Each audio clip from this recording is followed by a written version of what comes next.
وسيئات أعمالنا من يهده الله فلا مضل له ومن يضلل فلا هادي له وأشهد أن لا إله إلا الله وحده لا شريك له وأشهد أن محمدا عبده ورسوله. يقول سبحانه وتعالى في محكم التنزيل: يا أيها الذين آمنوا اتقوا الله حق تقاته ولا تموتن إلا وأنتم مسلمون. يا أيها الناس اتقوا ربكم الذي خلقكم من نفس واحدة وخلق منها زوجها وبث منهما رجالا كثيرا ونساء واتقوا الله الذي تساءلون به والأرحام إن الله كان عليكم رقيبا. يا أيها الذين آمنوا اتقوا الله وقولوا قولا سديدا يصلح لكم أعمالكم ويغفر لكم ذنوبكم ومن يطع الله ورسوله فقد فاز فوزا عظيما. فإن أصدق الحديث كتاب الله وخير الهدي هدي محمد صلى الله عليه وسلم وشر الأمور محدثاتها وكل محدثة بدعة وكل بدعة ضلالة وكل ضلالة في النار. அனைத்து புகழும் அகிலங்கள் அனைத்தையும் படைத்து பரிபாலித்து ஆட்சி செய்து கொண்டிருக்கக்கூடிய இணை துணை இல்லாத ஏக இறைவன் அல்லாஹுக்கே உரித்தானது. சலவாத்தும் சலாமும் அகிலத்தாருக்கு அருட்கொடையாக அனுப்பப்பட்ட முஹம்மது நபி ஸல்லல்லாஹு அலைஹி வஸல்லம் அவர்கள் மீதும் அவர்களுடைய வாழ்க்கை வழிமுறைகளை இந்த பூமியிலே யாரெல்லாம் சரியான முறையில் பின்பற்றி வாழ்கிறார்களோ அத்தனை நல்லடியார்கள் மீதும் உண்டாகட்டும் என்ற பிரார்த்தனையின் பின்னால், அல்லாஹு தஆலாவால் விதியாக்கப்பட்ட புனித ஜும்ஆ கடமையை நிறைவேற்றுவதற்காக நாம் எல்லாம் இந்த பள்ளிவாசலிலே வந்து அமர்ந்திருக்கின்றோம். இந்த அமர்வுக்குரிய பூரணமான கூலியை நாம் பெற்றுக்கொள்ள வேண்டும் என்றால் எங்களுடைய உள்ளத்தில் அல்லாஹுடைய அழைப்புக்காகத்தான் வந்தேன் என்கின்ற தூய்மையான எண்ணம் பதியப்பட வேண்டும். அந்த எண்ணம் இல்லாமல் நாம் இந்த இடத்தில் அமர்ந்தோம் என்றால் அதற்கு எந்த விதமான கூலியையும் அடைந்து கொள்ள முடியாது என்பதை ஞாபகப்படுத்தியவனாக, கண்ணியத்துக்குரிய இஸ்லாமிய உறவுகளே, அல்லாஹு சுப்ஹானஹு வ தஆலா இந்த மனித சமூகத்துக்கு மிக பெரும் அருள்களை தந்திருக்கின்றான். அந்த அருள்களிலே குறிப்பாக இஸ்லாமிய சமூகம், அதிலும் ஏகத்துவத்தை அடிப்படையாக கொண்ட நமக்கு அல்லாஹ் தந்திருக்கக்கூடிய அருள்கள் அளப்பரியதாக இருந்து கொண்டிருக்கின்றது. எத்தனையோ பேர் மார்க்கம் என்ற பெயரிலே மார்க்கத்துக்கு முரணான அல்லாஹுடைய ரசூலுடைய வழிகாட்டுதல்களுக்கு அப்பால் சில காரியங்களை தீன் என்று நினைத்து, மார்க்கம் என்று நினைத்து அவர்களுடைய நேரங்களையும் பொருளாதாரங்களையும் காலங்களையும் செலவழித்து நஷ்டத்துக்குள்ளாகி கொண்டிருக்கின்றார்கள். ஏனென்றால் அல்லாஹுவால் ரசூலால் காட்டப்படாத எந்த வழிமுறைகளுக்கும் அல்லாஹு தஆலா கூலி கொடுப்பதில்லை என்பதை இஸ்லாம் எங்களுக்கு போதித்துக் கொண்டிருக்கின்றது. அல்லாஹு தஆலா இந்த மனித சமூகத்தை படைத்ததன் நோக்கம் நாம் எல்லோரும் அறிந்த விடயம். வமா கலக்துல் ஜின்ன வல் இன்ஸ இல்லா லியஅபுதூன். இந்த உலகத்திலே அவனை வணங்குவதற்காக வேண்டியே நாங்கள் படைக்கப்பட்டிருக்கின்றோம். எங்களுடைய வாழ்க்கை பூரணமாகவும் அல்லாஹ்வுக்கு சாஷ்டாங்கம் செய்யக்கூடியதாக, அவனுடைய திருப்தியை பெற்றுக்கொள்ளக்கூடியதாக இருக்க வேண்டும் என்பதுதான் எதிர்பார்ப்பாக இருக்கின்றது. ஒரு முஸ்லிமுடைய வாழ்க்கை பூரணமாகவும் இபாதத்தாக அமைய வேண்டும் என்பதுதான் இஸ்லாம் எங்களிடத்திலே போதிக்கக்கூடிய விடயமாக இருந்து கொண்டிருக்கின்றது. அப்படி வணங்க வேண்டிய நாம் வணங்கும்படி ஏவப்பட்ட அமைப்பிலே அல்லாஹுவால் அல்லாஹ்வுடைய தூதரால் வழிகாட்டப்பட்ட அந்த அமைப்பிலே வணங்கவில்லை என்றால் எங்களுடைய வணக்கங்களும் அதாவது தூக்கி எறியப்படக்கூடியதாக இருந்துவிடும். வணக்கத்துக்காக படைக்கப்பட்ட நாம் பூரணமான அமைப்பிலே இஹ்லாஸோடு வணங்கவில்லை என்று சொன்னால் அந்த வணக்கங்கள் ஏற்றுக்கொள்ளப்பட மாட்டாது.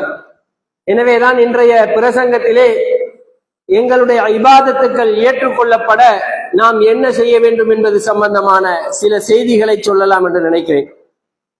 கண்ணியத்துக்குரிய இஸ்லாமிய உறவுகளே, பொதுவாக ஒரு மனிதன் அமல் செய்வதாக இருந்தால், நல்ல காரியங்கள் செய்வதாக இருந்தால், அதற்கு அல்லாஹ் கூலி கொடுக்க வேண்டும் என்று சொன்னால் மிக முக்கியமான நிபந்தனைகள் 3 நிபந்தனைகள் இருந்து கொண்டிருக்கின்றது. என்ன வணக்கம் செய்தும், எந்த வணக்கம் எவ்வளவு வணக்கம் செய்தாலும் கூட இந்த 3 நிபந்தனைகளில் ஒன்று குறைந்தாலும் அந்த வணக்கம் ஏற்றுக்கொள்ளப்பட மாட்டாது. ஒரு மனிதன் கோடான கோடிகள் தர்மம் செய்தாலும் கூட இந்த நிபந்தனைகளில் ஒன்று குறைவாக இருந்தால் அந்த வணக்கம், அந்த தர்மம் அவனிடத்திலிருந்து ஏற்றுக்கொள்ளப்பட மாட்டாது.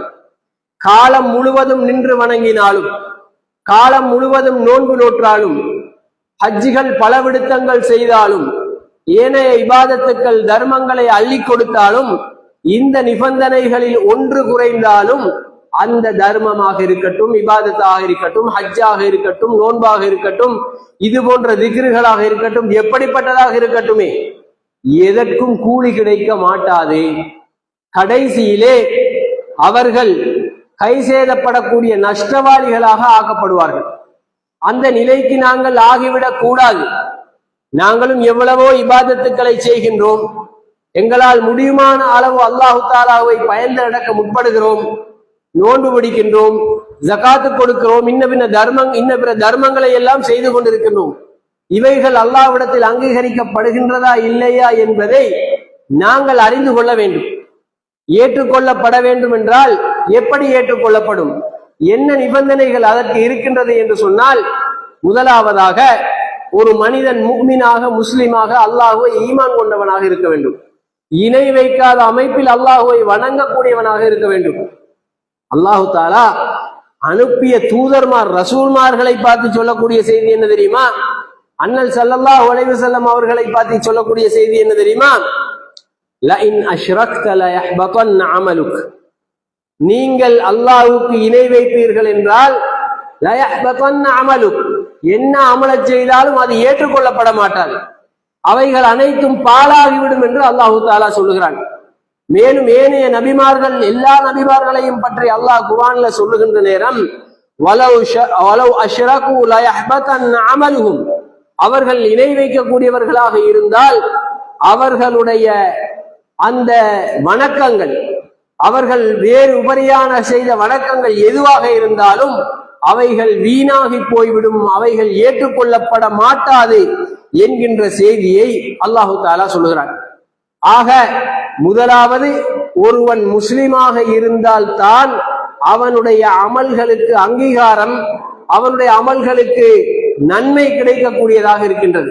முஸ்லிம் அல்லாத, அல்லாஹுவை இறைவனாக ஏற்றுக்கொள்ளாத அல்லது அல்லாஹுக்கு இணை வைத்து வணங்கக்கூடிய ஒரு மனிதன் சிறுக்குல தெளிவாக சிறுக்குல இருக்கிறான். அவன் கோடிக்கணக்கு செலவு பண்ணுகின்றான். பள்ளிவாசல்கள், பல பள்ளிவாசல்களை கட்டி போடுகிறான். எத்தனையோ தர்மங்கள், நிலையான தர்மங்கள் என்று சொல்லி நிறைய செலவினங்களை செலவு செய்கிறான். அவனுக்கு எந்த விதமான கூலியையும் அல்லாஹ் கொடுக்க மாட்டான் என்பதுதான் இந்த வசனங்களுடைய தெளிவு. லைன் அஷ்ரக்த, நீங்கள் நபியை பார்த்தே அல்லாஹ் சொல்லுகிறான், நீங்கள் இணை வைப்பீர்கள் என்றால் லயஹ்பதன்ன அமலுக். எனவே நாங்கள் முதலாவதாக உண்மையான முஃமினாக, உண்மையான முவஹ்ஹிதாக, ஏகத்துவத்தின் அடிப்படையிலே அல்லாஹ்வுக்கு இணைகள் இல்லாமல், முகஸ்துதி இல்லாமல் அவனுக்காக மாத்திரம் இபாதத்து செய்யக்கூடியவர்களாக இருக்க வேண்டும். அல்லாஹ்வுக்கு இணை வைத்து அதை வணங்கக்கூடியவர்களாக இருந்தால், அல்லாஹ்வுடைய வணக்கங்களிலே வேறு யாரையும் கூட்டு சேர்க்கக்கூடியவர்களாக இருந்தால் எங்களுடைய நன்மைகள், ஒரு காஃபிருடைய நன்மைகள் எதுக்கும் அங்கீகாரம் கிடைக்க மாட்டாது என்கின்ற விடயத்தை முதலாவது நாங்கள் விளங்கிக் கொள்ள வேண்டும். எனவேதான் முதலாவது விடயம், ஒரு மனிதன் அல்லாஹுவை சரியான அமைப்பிலே ஈமான் கொண்டு இருக்க வேண்டும். அடுத்த விடயம் என்னவென்று சொன்னால், ஒரு முஃமினுடைய அமல்கள், அல்லாஹுவை சரியான முறையிலே ஈமான் கொண்டு இணை வைக்காத ஒருவன், அவன் செய்கின்ற அமல்களும் ஏற்றுக்கொள்ளப்படுமா என்றால் அவனுக்கு 2 நிபந்தனைகள், மொத்தமாக 3 நிபந்தனையில ஒன்று, ஒருவன் முஃமினாக இருக்க வேண்டும். அடுத்தபடியாக அவனுடைய உள்ளத்திலே இஹ்லாஸ் இருக்க வேண்டும், உள தூய்மை இருக்க வேண்டும். தான் செய்கின்ற இபாதத் அல்லாஹ்வுக்கானதாக மாத்திரம் இருக்க வேண்டும். அச்சம் இருக்க வேண்டும். என்னுடைய இபாதத்தை அல்லாஹ் அங்கீகரிப்பானா, நான் செய்த தர்மத்தை, நான் பிடித்த நோன்பை, நான் தொழுகின்ற தொழுகைகள் அல்லாஹ்வால் அங்கீகரிக்கப்படுகிறதா என்கின்ற பயம் எங்களுக்கு இருக்க வேண்டும். ஒரு சந்தர்ப்பத்திலே ரசூல் ஸல்லல்லாஹு அலைஹி வஸல்லம் அவர்களிடத்திலே ஆயிஷா ரலியல்லாஹு அன்ஹா அவர்கள் கேட்கிறார்கள், ஒரு திருமறை வசனம் இறங்குகிறது. வல்லதீன யுதூன மா அதௌ வ குலூபுஹும் வஜிலா. அல்லாஹு தஆலாவால் அவர்களுக்கு கொடுக்கப்பட்ட அந்த பொருளாதாரத்திலிருந்து, அல்லாஹு தஆலாவால் கொடுக்கப்பட்ட ரிஸ்குகளிலே இருந்து தான தர்மம் செய்கிறார்களே, அவர்களுடைய உள்ளம் பயந்த நிலையிலே தான் அவர்கள் இருக்கிறார்கள். அச்சத்தோடு தான் அவர்கள் தர்மம் செய்தாலும் அள்ளி கொடுத்தாலும் ஏதோ ஒரு பயனிலையில் தான் இருக்கிறார்கள் என்று திருமறை வசனம் இறங்கியவுடனே ஆயிஷா ரலியல்லாஹு அன்ஹா அவர்கள் நபி ஸல்லல்லாஹு அலைஹி வஸல்லம் அவர்களை பார்த்து கேட்கிறார்கள், யா ரசூலல்லாஹ், இந்த பயத்தோட தான் தர்மம் அல்லாஹ்வுடைய பாதையில செலவு செய்வார்கள் சொன்னா இவங்க யார் யா ரசூலல்லாஹ்? என்னன்னு சொன்னா எங்களுக்கு தெரியும், சமூகத்துல சிலர் சில பகுதியில நல்ல அமைப்புல இருப்பாங்க, தர்மம் பண்ணுவாங்க, நோன்பு பிடிப்பாங்க, இது மாதிரியான நல்ல இபாதத்துக்கள்ல ஈடுபடுவார்கள். அவர்களுடைய இன்னொரு சைடு மோசமானதா இருக்கும், மது அருந்தக்கூடியவர்களாக அல்லாஹ் தஆலா பாதுகாக்க வேண்டும். அதே போன்று வட்டி எடுக்கக்கூடியவர்களாக, விபச்சாரத்தில் ஈடுபடக்கூடியவர்களாக, இந்த பாவ செயலை செய்வதோட இன்னொரு பக்கத்துல அவர்கள் சில மனிதாபிமானமான அடிப்படையில் நல்ல செயல்பாடுகளையும் செய்வார்கள். ஆயிஷா ரலியல்லாஹு அன்ஹா அவங்களுக்கு ஒரு சந்தேகம் வருது, இந்த வசனம் அப்படிப்பட்டவங்களை மாத்திரம் பற்றித்தான் சொல்லுதா, அல்லது தொழுகை நோன்பு ஜகாத்துக்கள் செய்யாமல் வேறு தர்மத்தை மட்டும் செய்யக்கூடியவங்களை சொல்லுதான்னு கேட்டு ஆயிஷா ரலியல்லாஹு அன்ஹா அவர்கள் நபி அவர்களிடத்துல கேட்கிறாங்க, யா ரசூலல்லாஹ், இது யாரை பத்தி சொல்லுது? அவர்கள் தொழாம நோன்பு பிடிக்காம ஜகாத்துக்கு அதாவது ஏனைய காரிய இபாதத்துக்கள்ல ஈடுபடாம இருக்கக்கூடியவர்களையா இந்த வசனம் சொல்லுகிறது என்று கேட்ட உடனே, லா யப்னத்து சித்திக், சித்திக்குடைய மகளே, அப்படி அல்ல, அவர்கள் தொழக்கூடியவர்களாக, நோன்பு பிடிக்கக்கூடியவர்களாக, ஜகாத்து கொடுக்கக்கூடியவர்களாக இருப்பார்கள். என்றாலும் அவர்களுடைய உள்ளத்திலே ஒரு பயம் இருக்கும். என்ன பயம் தெரியுமா? நான் செய்கின்ற இந்த இபாதத்துக்களை அல்லாஹ் ஏற்றுக்கொள்வானோ என்கின்ற அச்ச நிலை அவர்களுடைய உள்ளத்தில் இருக்கும் என்கின்ற செய்தி நபி ஸல்லல்லாஹு அலைஹி வஸல்லம் அவர்கள் குறிப்பிடுகிறார்கள். ஆக நாங்கள் செய்கின்ற இபாதத்துக்கள் ஏற்றுக்கொள்ளப்பட வேண்டும் என்பதற்கு எங்களுடைய உள்ளத்தில் உள தூய்மை, இஹ்லாஸ் இருக்க வேண்டும். அல்லாஹ்வுக்காக என்கின்ற பூரணமான எண்ணம் எங்களுடைய உள்ளத்திலே இருக்க வேண்டும். அல்லாஹு தஆலா தன்னுடைய திருமறையிலே சொல்லுகின்ற நேரத்துல, குல் இன்னி உமிர்து அன் அஅபுதல்லாஹ முக்லிஸன் லஹுத்தீன், நபியே நீங்கள் சொல்லுங்கள், நான் அல்லாஹ்வை இஹ்லாஸோடு உள தூய்மையோடு வணங்கும்படி ஏவப்பட்டுள்ளேன் என்று நீங்கள் சொல்லுங்கள் என்று அல்லாஹு தஆலா சொல்கிறான். மேலும் அல்லாஹு தஆலா சொல்லுகின்ற நேரம், ஹலகல் மௌத வல் ஹயாத லியப்லுவக்கும் அய்யுக்கும் அஹ்ஸனு அமலா, வாழ்க்கையையும் மரணத்தையும் அல்லாஹு தஆலா படைத்ததன் நோக்கம் உங்களிலே யார் தூய்மையான முறையில் அமல் செய்கிறார்கள், தூய்மையான எண்ணத்தோடு, அதாவது இமாம் இப்னுல் முபாரக் அவர்கள் சொல்லுகின்ற நேரம் ஐயுக்கும் அஹ்ஸனு அமலா என்று சொல்லுவதற்கு அவர்கள் சொல்லுகிறார்கள், ஐயுக்கும் அஹ்லசு நிய்யத்தன், யார் உங்களிலே தூய்மையான எண்ணத்தோடு அந்த செயல்பாடுகளிலே அந்த இபாதத்துகளிலே ஈடுபடுகிறீர்கள் என்பதை பார்ப்பதற்காகத்தான் இந்த உலகத்தை அல்லாஹு தஆலா படைத்திருக்கின்றான், இந்த உலகத்திலே எங்களை படைத்திருக்கின்றான் என்ற செய்தியை அதாவது அல்லாஹு தஆலா இந்த திருமறை வசனம் மூலம் சொல்லுகின்றான். அன்புக்கனி இஸ்லாமிய உறவுகளே, எனவே எங்களுடைய இபாதத்துக்கள் அங்கீகரிக்கப்படுவதற்கு மூமினாக இருக்கக்கூடியவனுடைய அடுத்த நிபந்தனை தான் இஹ்லாஸ் என்று சொல்லக்கூடிய உள தூய்மை. பொதுவாக மனிதர்கள் செய்யக்கூடிய தர்மங்களாகட்டும் இபாதத்துக்களாக இருக்கட்டும், இதுல எங்களுடைய நிலைப்பாடு என்னன்னு சொன்னா, நான் செய்கின்ற நல்ல காரியங்களை அடுத்தவர்கள் பார்க்க வேண்டும் என்று எதிர்பார்ப்பு இருக்கிறது. இது இஹ்லாஸுக்கு புறம்பான செயல்பாடாக இருக்கின்றது. இஹ்லாஸ் இல்லாமல் முகஸ்துதியாக அது மாறிவிடுகின்றது. இந்த செயல்பாட்டுக்கு எந்த விதமான கூலியையும் நாங்கள் அடைந்து கொள்ள முடியாது. இஹ்லாஸ் உள தூய்மை என்று சொல்லுகின்ற நேரம், நாம் செய்கின்ற அமலுக்கு அல்லாஹுவை தவிர சாட்சியாளர்களை தேடக்கூடாது. இஹ்லாஸ் என்று சொல்லுவது, நான் செய்கின்ற நல்ல காரியம், அந்த நல்ல காரியத்துக்கு அல்லாஹுவை தவிர வேறு யாரையும் சாட்சியாளராக வைக்கக்கூடாது. நான் ஒரு தர்மம் செய்கிறேன், 4 பேர் பார்க்கணுங்கிற எண்ணம் வரக்கூடாது. அல்லாஹ் பார்த்திருக்கிறான், அவன் மட்டும்தான் பார்க்க வேண்டும், அவன் மட்டும்தான் நான் செய்கின்ற நன்மையை அதாவது அறிய வேண்டும் என்கின்ற எண்ணம் அவனுடைய உள்ளத்திலே இருக்க வேண்டும். அதே போன்று இஹ்லாசுடைய வெளிப்பாடு தான், நான் சில செயல்களை வெளியில செய்வேன். சில நேரம் எங்கட மனசுல சந்தேகம் வரும். எப்படி சந்தேகம்? 4 பேர் பார்க்கிறாங்களே, இத பார்க்கிற நேரம் நான் கொடுத்தா இஹ்லாசுக்கு முரணாய் போய்விடுமோ அப்படிங்கிற பயம் எங்களுடைய உள்ளத்துல வந்து அந்த நன்மையை செய்யாமல் போய்விடும். அதுவும் ஷைத்தானுடைய ஊசலாட்டம். 4 பேர் பார்க்கிற நேரம் நான் அல்லாஹ்வுக்காக செய்கிறேனா இல்லையா என்பது என்னுடைய உள்ளத்துக்கு தெரியும். இதே 4 பேர் பார்க்காவிட்டாலும் இந்த செயலை செய்வேன் என்று இருந்தால் அது இஹ்லாஸாக இருந்து கொண்டிருக்கிறது. ரகசியமாக நான் செய்கிற செயல்பாட்டை பப்ளிக்காகவும் செய்வதனால் அது இஹ்லாஸுக்கு முரணானதாக மாறிவிட மாட்டாது என்பதை நாங்கள் விளங்கிக் கொள்ள வேண்டும். இந்த எங்களுடைய இபாதத்துக்கள் எல்லா கட்டத்திலும் ஒரு விதமானதாக இருக்க வேண்டும். சிலருடைய செயல்பாடுகள், சில அல்லாஹு தாலா அருள் செய்தவர்களை தவிர சில பொறுப்புகளை நியமிக்கப்பட்டவர்கள் பொறுப்புகள்ல இருக்கிற நேரத்துல பெரிய பயபக்தியோடு செயல்படுவாங்க. சில பள்ளிவாசல்களை உதாரணத்துக்கு சொல்வதென்றால் பள்ளிவாசலை சொல்லிக் கொள்ளலாம். சில பள்ளிவாசல்ல நிர்வாகிகளாக இருக்கிற நேரம் பள்ளிவாசலுக்கு வருவாங்க, கூட்டுவாங்க, தொடச்சுவாங்க, துப்புரவு பண்ணுவாங்க. அங்க ஒரு லைட் அடிபட்டு இருந்தா அந்த லைட்டை எடுத்து போடுவாங்க, அவங்களோட செலவுல செய்வாங்க. அதே மாதிரி வேற தேவைகள், ஏதாவது அவசர தேவைகள் பள்ளிக்கு தேவைப்பட்டுச்சுன்னு சொன்னா அடுத்தவங்களோட சல்லியையோ அல்லது பொருளாதாரத்தையோ இங்க நிர்வாகத்துக்கு சேர்ந்து இருக்கிற பணத்தையோ பார்க்காம அள்ளி போட்டு செலவழிப்பாங்க. இந்த ஈடுபாடு எல்லாம் தலைவராக அல்லது பொருளாளராக அல்லது ஏதோ ஒரு பொறுப்பில் நியமிக்கப்பட்டிருக்கின்ற நேரத்தில் செய்வார்கள். இந்த நேரத்தில் செய்கிறவர்கள் அடுத்த கட்டமாக இன்னொரு நிர்வாகம் வந்தவுடனே இந்த பள்ளி பக்கத்துக்கே திரும்பி பார்க்க மாட்டாங்க. சிலர் பள்ளியோட கோவிச்சு கொண்ட மாதிரியா போயிடுவாங்க. ஆக இது எதனுடைய வெளிப்பாடு? முன்னைய நான் பொறுப்பா இருக்கிற நேரம் இந்த வேலைகளை செய்திருக்கிறேன், இப்ப நான் செய்யலன்னு சொன்னா ஒரு பதவிக்காக நான் செய்திருக்கிறேன், ஒரு பட்டத்துக்காக செய்திருக்கிறேன். அல்லாஹ்வுக்காக என்ற தூய்மையான எண்ணம் இருந்தா நிர்வாகத்துல தெரிவு செய்யப்படாவிட்டாலும் நான் அல்லாஹ்வுக்காக செய்கின்ற செயல் கண்டினியூவா போய்கொண்டிருக்கும்.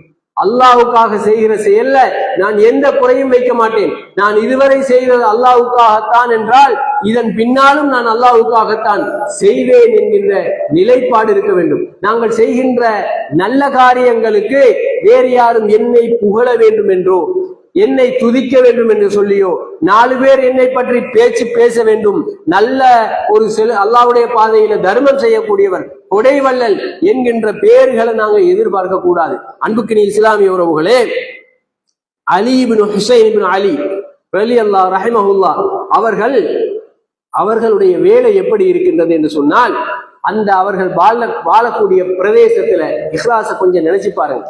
வாழக்கூடிய பிரதேசத்துல அவர்கள் தர்மம் செய்யக்கூடியவங்களாக இருந்தாங்க. இந்த தர்மம் யாருக்கும் தெரியாத அமைப்புல தர்மம் செய்தார், யாருக்கும் தெரியாத அமைப்புல தர்மம் செய்து கொண்டிருந்தார்கள்.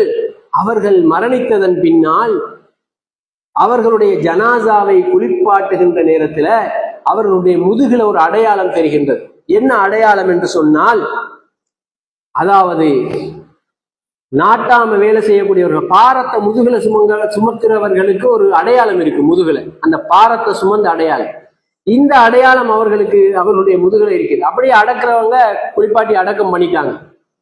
பிறகு சில நாட்களுக்கு பின்னால முறைப்பாடு வருகிறது. என்னன்னு சொன்னா, ஒவ்வொரு நாளும் எங்களுக்கு ஆகாரங்கள் இரவுல கொண்டு வந்து வீட்டுக்கு வாசல்ல வைப்பார்கள், ஆனால் தற்போது கிடைப்பதில்லை, யார் இதனை செய்தது என்று சொல்லி அவர்கள் சந்தேகத்தை கிளப்பிய பொழுது அதன் பின்னர் தான் தெரிய வருகிறது, இந்த அலி இப்னு ஹுசைன் இப்னு அலி ரஹிமஹுல்லாஹ் அவர்கள் தான் இந்த வேலையை அவர்களுடைய பொருளாதாரத்திலிருந்து யாரும் அறியாமல், கொடுத்தவர்களுக்கும் தெரியாது ஏனையவர்களுக்கும் தெரியாது என்கின்ற அளவுல தர்மம் செய்யக்கூடியவர்களாக இருந்திருக்கிறார்கள். எனவேதான் நாங்கள் அல்லாஹ்வுடைய பாதையில செய்கின்ற தர்மங்கள் ரகசியமானதாக இருக்கின்ற நேரம் அதற்குரிய பலாபலன் மிக பெரிதாக இருக்கின்றது. அல்லாஹ் மட்டுமே அறிய வேண்டும் என்கின்ற எதிர்பார்ப்பு உண்மையிலே இஹ்லாஸாக ஒருவன் செய்கின்றது எப்படி என்றால், நான் ஒரு பாவத்தை செய்தால் அடுத்தவர்கள் பார்க்க கூடாது என்று எப்படி பயப்படுகிறேனோ அதே போன்று ஒரு நன்மையை செய்தாலும் இதனை அல்லாஹ்வை தவிர வேறு யாரும் பார்த்துவிடக் கூடாது என்கின்ற எண்ணம் அவனுடைய உள்ளத்திலே இருக்க வேண்டும். இதனைத்தான் நபி ஸல்லல்லாஹு அலைஹி வஸல்லம் அவர்கள் இந்த இஹ்லாஸுடைய வெளிப்பாட்டை சொல்லுகின்ற நேரம்தான் சபஅத்துன் யுதில்லுஹுமுல்லாஹு ஃபீ தில்லிஹி யௌம லா தில்ல இல்லா தில்லுஹு. அல்லாஹு தஆலா மறுமை நாள்ல பயங்கரமான உஷ்ணத்தில் ஒவ்வொருவரும் வேர்வைகளிலே தங்களுடைய பாவங்களுக்கேற்ற மூழ்கி கொண்டிருக்கக்கூடிய அந்த பயங்கரமான உஷ்ண நேரத்துல அல்லாஹு தஆலா 7 சாராருக்கு அவனுடைய அரிசின் கீழே நிழல் கொடுப்பான். அவனுடைய அரிசின் கீழே நிழல் கொடுப்பான். அதுல ஒருவன் யார் தெரியுமா? வரஜுலுன் தஸத்தக பிஸதகத்தின் ஃபஅஃபாஹா ஹத்தா லா தஅலம ஷிமாலுஹு மா துன்ஃபிகு யமீனுஹு. ஒரு மனிதன் தர்மம் செய்திருப்பானாம். அந்த தர்மம் எப்படிப்பட்ட தர்மமாக இருக்கும்? அவனுடைய இஹ்லாஸுடைய வெளிப்பாடு. அவன் அல்லாஹுவை தவிர வேறு யாரும் பார்க்க கூடாது. நபி அவர்கள் எப்படி சொல்கிறார்கள்? வலதுகை செய்த தர்மத்தை இடதுகை அறியாமல் செய்திருப்பான். அப்படிப்பட்டவர்களுக்கு அல்லாஹ் அந்த பயங்கரமான சூழ்நிலையிலே அரிசின் கீழே நிழல் கொடுப்பான் என்கின்ற செய்தியை சொல்லுவதன் மூலம் இஹ்லாஸுடைய தாத்பரியம், இஹ்லாஸுடைய விளைவு எப்படிப்பட்டது என்பதை நபி ஸல்லல்லாஹு அலைஹி வஸல்லம் அவர்கள் சொல்கிறார்கள். மேலும் அதே ஹதீஸிலே நபி அவர்கள் இன்னும் ஒரு சாராரை சொல்லி காட்டுகிறார்கள். அவர்களுக்கும் அந்த அரிசின் கீழே நிழல் கிடைக்கும். வரஜுலுன் ஸக்கரல்லாஹ ஹாலியன் ஃபஃபாதத் ஐனா. இன்னும் ஒரு மனிதன் தனிமையிலே, ரகசியத்திலே, யாரும் இல்லாத சந்தர்ப்பத்திலே அல்லாஹுவை நினைத்து அவனை அஞ்சி என்னை தண்டித்து விடுவானோ என்கின்ற பயத்தின் காரணமாக கண்ணீர் வடித்து பிரார்த்தனை செய்தவனாக இருப்பான். தனிமையிலே அல்லாஹுவை நினைத்து, அது இஹ்லாஸுடைய வெளிப்பாடு. அந்த நேரத்திலே கண்ணீர் வடிக்கக்கூடியவன் அவனுக்கும் அரிசின் கீழே நிழல் கிடைக்கும் என்கின்ற செய்தியை நபி ஸல்லல்லாஹு அலைஹி வஸல்லம் அவர்கள் சொல்கிறார்கள். அன்புக்கினிய இஸ்லாமிய உறவுகளே, அபூ ஹுரைரா ரலியல்லாஹு அன்ஹு அவர்கள் ஒரு செய்தியை சொல்கிறார்கள். என்ன செய்தி என்று சொன்னால், நபி ஸல்லல்லாஹு அலைஹி வஸல்லம் அவர்கள் சொல்லுவதை நான் செவிமடுத்தேன். நபி ஸல்லல்லாஹு அலைஹி வஸல்லம் அவர்கள் சொல்லுவதை செவிமடுத்தேன். என்ன செய்தி என்றால், இன்ன அவ்வலன் நாஸி யுக்லா யௌமல் கியாமா. மறுமை நாளிலே முதலாவதாக தீர்ப்பு வழங்கக்கூடியவர்கள் இருக்கிறார்கள். யார் தெரியுமா? 3 சாராரை சொல்கிறார்கள். முதலாவது ரஜுலுன் இஸ்தஷஹத ஃபஉதிய பிஹி ஃபஅரஃபஹு நிஅமஹு ஃபஅரஃபஹா. ஒரு மனிதன் எப்படிப்பட்ட மனிதன் என்றால், உலகத்திலே மிகப்பெரிய நன்மையாக பார்க்கப்படக்கூடிய ஒன்றுதான் அல்லாஹுடைய பாதையிலே போராடி மரணிப்பவன், ஷஹீதாக மரணிப்பவன். அந்த ஷஹீதாக மரணித்தவனை முதலாவதாக கொண்டு வந்து தீர்ப்பு வழங்கப்படும். அப்ப அல்லாஹு தாலா அவனிடத்திலே கேட்பான், உனக்கு பலனையும் சக்தியையும் எல்லாவற்றையும் தந்திருந்தேனே, அந்த சக்தியை பலத்தை வைத்து நீ என்ன செய்தாய் என்று கேட்டவுடனே அந்த மனிதன் சொல்லுவானாம், யா அல்லாஹ், நீ தந்திருந்தது எனக்கு தந்திருந்தாய், வீரத்தை தந்திருந்தாய், சக்தியை தந்திருந்தாய், ஆற்றலை தந்திருந்தாய், போராடக்கூடிய வல்லமையை தந்திருந்தாய். அந்த வல்லமைகளை எல்லாம் பயன்படுத்தி உன்னுடைய பாதையிலே போராடி நான் ஷஹீதாக மரணித்தேன் என்று சொல்லி அந்த மனிதன், அந்த ஷஹீதாக மரணித்தவன் அல்லாஹ்விடத்திலே சொல்லுவான். அப்பொழுது அல்லாஹு தாலா சொல்லுவான், கதப்த் கதப்த், நீ பொய் சொல்லிவிட்டாய், நீ பொய் சொல்லிவிட்டாய், நீ போராடி மரணித்தது உண்மைதான், என்றாலும் எனக்காக நீ போராடி மரணிக்கவில்லை, எனக்காக நீ அந்த அமலை செய்யவில்லை. உலகத்திலே சிறந்த ஒரு போராளி என்று பெயரெடுப்பதற்காக வேண்டி நீ போராடினாய், அந்த பெயரை உலகத்திலே உனக்கு கிடைத்து விட்டது என்று சொல்லி அவனை நரகத்தில் தூக்கி எறியப்படும் என்கின்ற செய்தியை சொல்கிறார்கள். சுபஹானல்லாஹ். இஹ்லாஸ் இல்லாமல், அல்லாஹ்வுக்கு என்கின்ற தூய்மையான எண்ணம் இல்லாமல், அல்லாஹ்வுடைய பாதையில் என்று சொல்லி போராடி மரணித்திருந்தாலும், நான் ஒரு வீரன் என்கின்றதை சமூகம் பேச வேண்டும் என்பதற்காக போராடி இருந்தால் அவனுடைய உயிர் போவது போயாகிவிட்டது. அவன் உண்மையிலே அல்லாஹ்வுடைய பாதையில் போராடி இருந்தாலும் அவனுக்கு அந்த பேச்சு கிடைத்திருக்கும். ஆனால் இவனுடைய எண்ணம் மாறியதன் காரணமாக இவ்வளவு பெரிய தியாகத்தை செய்தவனும் நரகத்தின்பால் தள்ளப்படுகிறான் என்றால் நினைத்து பாருங்கள்.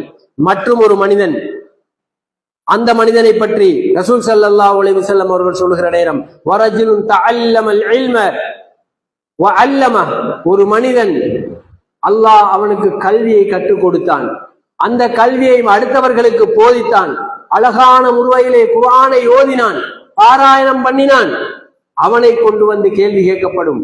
உனக்கு நான் அறிவை கொடுத்திருந்தேன், அதன் மூலம் என்ன செய்தாய்? அப்பொழுது அவன் சொல்வான், யா அல்லாஹ், நீ கொடுத்த அறிவை கொண்டு நான் நிறைய மக்களுக்கு நேர்வழி காட்டினேன், நேர்வழியின்பால் அழைத்தேன், பிரச்சாரத்தில் ஈடுபட்டேன், குர்ஆனை எல்லாம் கற்றுக் கொடுத்தேன் என்று சொல்லுவார்.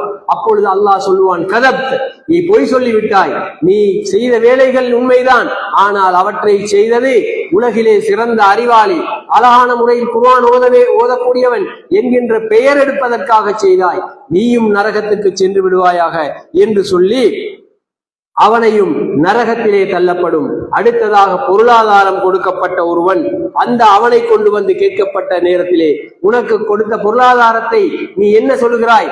ஆம் அல்லாஹ்வே, நீ எனக்கு நிறைய அருள்களை செய்திருந்தாய், பொருளாதாரத்தை தந்திருந்தாய், அவைகளை கொண்டு நான் உன்னுடைய பாதையில் என்னென்ன வழிகளில் முடியுமோ அத்தனை வழிகளிலும் தர்மம் செய்தேன் என்று சொன்னவுடனே அப்பொழுதும் அல்லாஹ் சொல்வானாம், கதபுத்த, நிச்சயமாக நீ பொய் சொல்லிவிட்டாய், நீ தர்மம் செய்ததெல்லாம் உண்மைதான், அவைகளை செய்ததற்கான காரணம் உலகிலே நீ ஒரு கொடைவள்ளல் என்ற பெயர் எடுப்பதற்காக அதனை நீ உலகிலே அடைந்து கொண்டாய், நன்று சென்று விடு என்று சொல்லி நரகத்தில் தள்ளப்படுவான் என்கின்ற செய்தியை நபி ஸல்லல்லாஹு அலைஹி வஸல்லம் அவர்கள் சொல்லி இருக்கிறார்கள். அன்புக்கினி இஸ்லாமிய உறவுகளே, எனவே எங்களுடைய நல்ல காரியங்கள், நாங்கள் செய்கின்ற காரியங்கள் இஹ்லாஸோடு அமைந்திருந்தால் மாத்திரம்தான் அந்த அமல்கள் அங்கீகரிக்கப்படும், அந்த அமல்களுக்கான கூலியை சரியான முறையில் பெற்றுக்கொள்ள முடியும். ரசூல் ஸல்லல்லாஹு அலைஹி வஸல்லம் அவர்கள் சொல்லுகிறார்கள், இன்னமத் துன்யா லி அர்பஇன், நிச்சயமாக இந்த உலகம் 4 பேருக்கு இருக்கின்றது, அந்த 4 பேரும்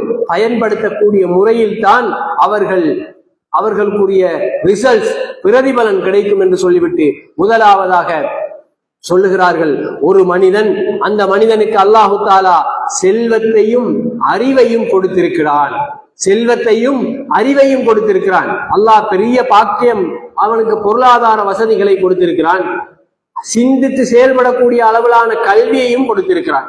இந்த மனிதன் கல்வியை பயன்படுத்தி, அவனுடைய அறிவை பயன்படுத்தி அல்லாஹ் கொடுத்த செல்வத்தை சரியான முறையிலே பயன்படுத்துகிறான், அழகான முறையிலே இஹ்லாஸோடு உள தூய்மையோடு தர்மம் பண்ணுகிறான், அவன் மிகச் சிறந்தவனாக அல்லாஹ்விடத்திலே அங்கீகரிக்கப்படுகிறான். இன்னும் ஒருவன் இருக்கின்றான், அவனை பொறுத்தவரையில அல்லாஹு தஆலா அவனுக்கு அறிவை கொடுத்திருக்கிறான், செல்வத்தை கொடுக்கல அறிவை கொடுத்திருக்கிறான். இந்த மனிதன் அந்த செல்வம் கொடுக்கப்பட்ட அறிவு கொடுக்கப்பட்டவனை பார்த்து கவலைப்படுகிறான். என்ன கவலை? அல்லாஹ் அவனுக்கு அறிவையும் செல்வத்தையும் கொடுத்திருக்கிறான், அல்லாஹ்வுடைய பாதையில் அவன் வாரி வழங்குகிறான், அல்லாஹ் எனக்கு செல்வத்தை தரலே, தந்திருந்தால் நான் அவனை போன்ற அல்லது அதை விட நான் தர்மம் செய்திருப்பேனே என்று சொல்லி அவன் எண்ணம் வைப்பான் என்று சொன்னால், அந்த எண்ணத்துக்குரிய கூலி என்ன தெரியுமா? இவன் என்னென்ன தர்மங்கள் செய்தானோ, இவனுக்கு என்னென்ன நன்மை கிடைக்கின்றதோ, செய்யாமல் இவனுக்கு அந்த நன்மைகள் சேர்ந்து விடுகின்றது என்கின்ற செய்தியை ஸல்லல்லாஹு அலைஹி வஸல்லம் சொல்றான். அடுத்தபடியாக இன்னொரு மனிதன், அவனுக்கு அல்லாஹ் பொருளாதாரத்தை கொடுத்திருக்கிறான், அறிவை கொடுக்கவில்லை. அவன் என்ன செய்கிறான் என்றால், அந்த பொருளாதாரத்தை, அல்லாஹ் கொடுத்த பொருளாதாரத்தை பாவமான காரியங்களிலே செலவழிக்கிறான், அல்லாஹ்வுடைய அதிருப்தியை பெறக்கூடிய அமைப்பிலே செலவழிக்கிறான். இன்னும் ஒரு மனிதன் இருக்கின்றான், அவனுக்கு அல்லாஹு தஆலா அறிவையும் கொடுக்கவில்லை, பொருளாதாரத்தையும் கொடுக்கவில்லை. இவன் என்ன யோசிக்கிறான்? அட, இவனுக்கு இவ்வளவு பொருளாதாரம் கிடைத்திருக்கிறது, என்னென்ன விடயங்களை எல்லாம் இந்த உலகத்தில் அனுபவிக்கிறான், எவ்வளவு பாவ காரியங்களை அனுபவிக்கிறான், எனக்கும் பணம் இருந்தால், பொருளாதாரம் இருந்தால் இவனை விட நான் அனுபவிப்பேன் என்று நினைச்சா இவங்க 2 பேரும் சமமானார். இவனுக்கு கிடைக்கக்கூடிய பாவங்கள் அந்த எண்ணம் வைத்தவனுக்கும் கிடைக்கும் என்கின்ற செய்தியை ஸல்லல்லாஹு அலைஹி வஸல்லம் அவர்கள் குறிப்பிடுகிறார். ஆக அன்புக்கினி இஸ்லாமிய உறவுகளே, எங்களுடைய எண்ணங்களுக்கான கூலி அளப்பரியது. அமல்களை பார்த்து அல்லாஹு தஆலா அமல்களுக்கு தருவதல்ல கூலி, எண்ணங்களுக்கு தருகிறான். தூய்மையான உள்ளம் இருந்தால், தூய்மையான எண்ணம் இருந்தால், நாங்கள் உலஹியா அறுத்து பலியிடக்கூடிய நாட்கள், இதுல நாங்கள் அறுத்து பலியிடுகின்ற அந்த விடயத்தை சொல்லுகின்ற நேரம், லையனாலுல்லாஹ் லுஹூமுஹா வலா திமாஹுஹா, அவைகளுடைய இறைச்சிகளோ அதனுடைய மாமிசங்களோ அவனை கொண்டு சேர்வதில்லை, வலாக்கின் யனாலுஹு தக்வா மின்கும், என்றாலும் நீங்கள் உள தூய்மையோடு அல்லாஹ்வுக்கு என்று அறுத்து பலியிட்டால் அந்த தக்வாவனை போய் சேருகின்றது என்ற செய்தியை அல்லாஹ் சுப்ஹானஹு வ தஆலா குறிப்பிட்டு சொல்கிறான். எனவே அல்லாஹ் திருமறையிலே சொல்கிறான், ஃபமன் கான யர்ஜூ லிகாஅ ரப்பிஹி ஃபல்யஅமல் அமலன் ஸாலிஹா. யார் அல்லாஹ்வை தரிசிக்க நாடுகிறார்களோ, மறுமை நாளிலே அல்லாஹ்வுடைய திருமுகத்தை பார்க்கின்ற இன்பத்தை அனுபவிக்க நாடுகிறார்களோ, அவர்கள் இணை வைப்பில்லாமல் இஹ்லாஸோடு அமல் செய்யட்டும் என்று அல்லாஹு தஆலா குறிப்பிடுகிறான். எனவே அன்புக்கினி இஸ்லாமிய உறவுகளே, நாங்கள் என்ன நல்ல காரியங்கள் செய்தாலும் எங்களுடைய எண்ணங்கள் தூய்மையானதாக, அல்லாஹுக்கு மாத்திரம் என்கின்ற தூய்மையான எண்ணத்தை வரவழைத்தவர்களாக இபாதத்துகளிலே ஈடுபட்டு இரண்டாவது நிபந்தனையையும் பூர்த்தியாக்கி நாங்கள் நன்மைகளை சரியான முறையில் அடைந்து கொள்வதற்கு முயற்சிப்போமாக.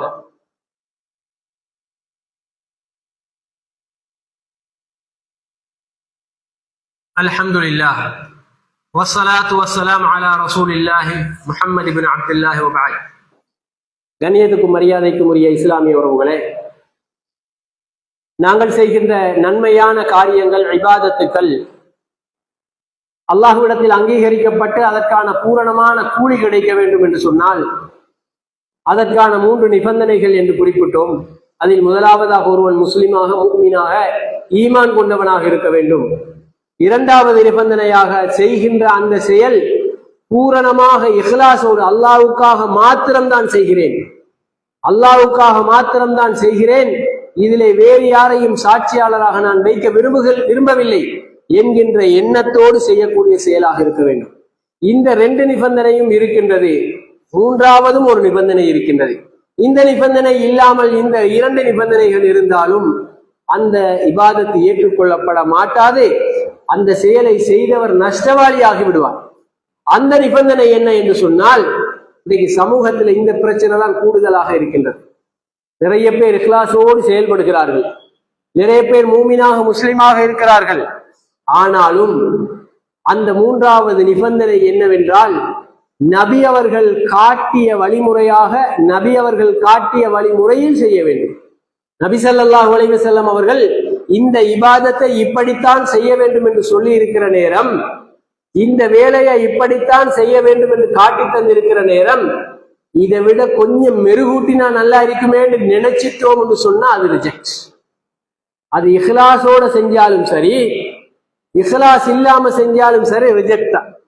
மூமினாக இருக்கிறான், இஹ்லாஸோட இருக்கிறான், நபி அவர்கள் காட்டியதற்கு மாற்றமாக செய்வான் என்றால் அது ரிஜெக்டாக போய்விடும், நிராகரிக்கப்பட்டு விடும். ஏனென்றால் அல்லாஹு தாலா இந்த மார்க்கத்தை பூரணப்படுத்தி விட்டார். அல்யௌம அக்மல்து லக்கும் தீனக்கும், இன்றைய தினம் உங்களுக்கு உங்களுடைய மார்க்கத்தை பூரணமாக்கி வைத்து விட்டேன் என்று அல்லாஹு தாலா சொல்கிறான். நபி ஸல்லல்லாஹு அலைஹி வஸல்லம் அவர்கள் மரணித்ததன் பின்னால் மார்க்கம் என்ற பெயர்ல எது வந்தாலும் அதெல்லாம் ரிஜெக்ட். ஏனென்றால் ஷரீஆ என்று சொல்லுவது, மார்க்கம் என்று சொல்லுவது அல்லாஹு தஆலா ரசூல் ஸல்லல்லாஹு அலைஹி வஸல்லம் அவர்களுக்கு கொடுத்ததை அவர்கள் எட்டி வைப்பது. ரசூலுல்லாஹ்வோட வஹி முடிஞ்சு போச்சு. காத்தமுல் அன்பியா, நபி அவர்கள் நபிமார்களுக்கெல்லாம் இறுதியானவர், முடிஞ்சு போச்சு. அதுக்கு பின்னால மார்க்கத்துல மெருகூட்டியோ, சாயம் பூசியோ, அழகா ஆடை அணிவித்தோ இன்னொரு விஷயத்தை, இருக்கிற விஷயத்தை கொண்டு வரது கூட பாவமான. நான் உதாரணத்துக்கு சொல்வது என்றால், ஒருவர் தொழுகின்ற நேரத்துல ஜும்மா தொழுகையை நான் ஹுத்பாவை முடிச்சு விட்டு ஜும்மா தொழுகைக்கு வர்ற நேரம் எல்லாரும் எதிர்பார்ப்பீங்க 2 ரகாத்து தான் ஜும்மா தொழணும். நபி ஸல்லல்லாஹு அலைஹி வஸல்லம் அவர்கள் கற்றுத் தந்தது அதுதான். ஆனா தொழுகைக்கு பாவம் கிடைக்குமா, தொழுதா பாவம் கிடைக்குமான்ற ஒரு சந்தேகம். நான் என்ன செய்கிறேன், தொழுகதானே, எல்லாரும் வந்திருக்கிற நேரம் 4 ரகாத்தா தொழுவங்களுக்கு தொழுதா நீங்க என்ன விட மாட்டீங்க. என்ன ரீசன் சொல்லுவீங்க, நபி அவங்க தொழுகிறது 2 தான். இபாதத்தாக இருந்தால் தொழுகிறது பாவமா, நீங்க சொல்லுவீங்க பாவம்னு சொல்லு. ஏன் பாவம், தொழுவது ஏன் பாவமாச்சது? நபி அவர்கள் காட்டிய வழிமுறைக்கு அப்பாற்பட்டது. ரசூல் ஸல்லல்லாஹு அலைஹி வஸல்லம் அவர்கள் காட்டிய வழிமுறைக்கு அப்பாற்பட்டதுனால தொழுகையாக இருந்தாலும் அல்லாஹ்வுக்கு மிக விருப்பமான இபாதத். அந்த இபாதத்தை கூட கொஞ்சம் 2 ரக்காத் கூட்டி தொழுது அது பாவமாகுமா? நன்மை இல்லை. நன்மை இல்லாம சும்மா இல்லாம போனாலும் பிரச்சனை இல்லை, அதுக்கு பாவம் கிடைக்குது. நபி அவர்கள் என்ன சொன்னார்கள், குல்லு பித்அத்தின் வலாலா, அனைத்து நூதன அனுஷ்டானங்களும் வழிகேடு. அந்த வழிகேடுகள் ஒரு மனிதனை நரகத்தில் கொண்டு போய் தள்ளும். இபாதத் என்ற சாயல்ல செஞ்சாலும் ரசூலுல்லாஹ் காட்டி தராத ஒன்றை நாம செய்கின்ற நேரம் அது எங்களை நரகத்துல தள்ளும் என்று நினைச்சு பாருங்க. நான் ஒரு இபாதத்தை அல்லாஹ்வுக்காக செய்கிறேன், தூய்மையான எண்ணத்தோட செய்கிறேன், இஹ்லாஸோட தான் 4 ரக்காத் தொழ போறேன், மூமினாக முஸ்லிமாக அல்லாஹ் பயந்தவனாக இருக்கிறேன், இணை வைக்கிறது இல்லை. ஆனாலும் இங்க ரசூலுல்லாஹ் காட்டி தந்ததுக்கு மாற்றமாக நான் ஒரு சேஞ்ச் பண்றதுனால அது என்னவாக மாறுது? பாவமான காரியமாக மாறுது. எனவே நான் இபாதத் என்ற அடிப்படையில, உதாரணத்துக்கு அதான் சொல்லுகிறோம், அதான் சொல்லுவதை நபி அவர்கள் எப்படி கற்றுத்தந்தார்கள்? ஆரம்பித்தது அல்லாஹு அக்பர், அல்லாஹு அக்பர் தான். இதுதான் கற்றுத்தந்தது. சலவாத்து சொல்வது நன்மை என்பதுல சந்தேகம் இல்லை. நபி அவர்கள் மீது யார் சலவாத்தை சொல்கிறாரோ, ஒரு முறை சொன்னா அல்லாஹ் 10 முறை சலவாத்தை சொல்லுவான். அல்லாஹ்வுடைய ரஹ்மத்து மக்ஃபிரத்து கிடைக்கும், அதுல சந்தேகம் இல்லை. ஆனால் அதானுக்கு முன்னால சலவாத்து சொல்லுவோம் என்று சொல்லுவது இருக்கின்றதே, இது ரசூலுல்லாஹ் காட்டி தந்த வழிமுறைகள். ஒன்றோட இன்னொரு இபாதத்தை இணைச்சி வழிகாட்டுவதாக இருந்தால் அதை ரசூலுல்லாஹ் காட்டி இருக்கணும், காட்டி தரல. அதனால அந்த சலவாத்தை நாங்கள் சேர்த்து கொண்டோம் என்றால் அது வழிகேடு, செய்பவனை நரகத்தில் தள்ளும். இதுதான் மார்க்கத்துடைய எந்த விடயமாக இருந்தாலும், நபி அவர்கள் கற்றுத்தராத விடயமாக இருந்தால், நபி அவர்கள் காட்டித்தராத இடமாக இருந்தால் அந்த இடத்தில் செய்வதும், எக்ஸ்ட்ரா நன்மை எதிர்பார்த்து செய்வதும், அல்லது நபி ஸல்லல்லாஹு அலைஹி வஸல்லம் அவர்கள் காட்டி தந்த இபாதத்தில் இன்னொன்று சேர்த்து எக்ஸ்ட்ராவா செய்வதும் வழிகேடு, அதாவது நபி அவர்களை பின்பற்றியதாக மாற மாட்டாது என்பதை நாங்கள் விளங்கிக் கொள்ள வேண்டும். ரசூல் ஸல்லல்லாஹு அலைஹி வஸல்லம் அவர்கள் நாளை மறுமையில மஹ்ஷர்ல ஹவுதுல நீர் புகட்டி கொண்டிருப்பார்கள். அந்த நேரத்தில் ஒரு சமூகம் வருவார்கள். வந்தால் மலக்குமார்கள் அவர்களை விரட்டுவாங்க, போய்விடுங்கள் என்று. நபி ஸல்லல்லாஹு அலைஹி வஸல்லம் அவங்க என்ன, என்னுடைய தோழர்கள் ஏன் விரட்டுறீங்க? அப்ப மலக்குமார்கள் சொல்லுவார்கள், அவர்கள் உங்களுடைய மரணத்துக்கு பின்னால், உங்களுக்கு பின்னால் மார்க்கத்தில் புதிய விடயங்களை தோற்றுவித்தார்கள் என்பதை நீங்கள் அறிய மாட்டீர்கள். அப்பொழுது நபி ஸல்லல்லாஹு அலைஹி வஸல்லம் அவர்கள் சென்று விடுங்கள் என்று துரத்துவார்கள். என்றால் மார்க்கத்துடைய விடயத்துல சிறிய ஒரு விடயமாக இருந்தால் மாற்றுவதற்கு இடம் கிடையாது. நபி அவர்கள் ஒரு சஹாபிக்கு என்ன பிரார்த்தனை கற்றுக் கொடுக்கிறார்கள்? இரவில் தூங்குகின்ற நேரம் ஓதக்கூடிய பிரார்த்தனை, வபி நபியிக அல்லதி அர்சல்த், நீ அனுப்பிய தூதர் நபியை கொண்டு ஈமான் கொள்கிறேன் என்கின்ற அடிப்படையில் அந்த துவா வருகின்றது. அந்த இடத்துல திருப்பி கேட்ட உடனே அவர் நபி என்ற இடத்துல ரசூல் என்று போட்டு விடுகிறார். வபி ரசூலிக அல்லதி என்று கோபப்படுகிறார்கள் நபி அவர்கள். நான் இருக்கின்ற நேரம், நான் உங்களுக்கு முன்னிலையில் இருக்கிற நேரமே மாற்றத்தை செய்கிறீங்க, ஒன்றும் டிஃபரெண்ட் கிடையாது. ரசூல் நபி என்பது என்று சொல்லிவிட்டு சொல்லு நபி என்று சொல்லி என்று வலியுறுத்துகிறார்கள். என்றால் அன்புக்கு நீ இஸ்லாமிய உறவுகளே, நாங்கள் எங்களுடைய இபாதத்துக்களுடைய விடயங்களில் மிக பேணுதலாக பக்குவமாக இருக்க வேண்டும். இல்லை என்று சொன்னால் எங்களுடைய காலங்களை, நேரங்களை செலவழித்து இபாதத்துக்களை செய்துவிட்டு அல்லாஹுடைய சன்னிதானத்திலே வெறும் கையும் வீசும் கையுமாக சென்று சேர வேண்டிய ஒரு நிலைமை ஏற்படும். அல்லாஹு தாலா அந்த நிலையிலிருந்து நம் அனைவரையும் பாதுகாத்து எங்களுடைய அமல்களை அங்கீகரித்து அதற்கான பூரணமான கூலியை தருவதற்கு அல்லாஹு தாலா போதுமானவன். நம் அனைவரையும் அங்கீகரித்து அருள் புரிவானாக. வாஹிரு தஅவானா அனில் ஹம்துலில்லாஹி ரப்பில் ஆலமீன்.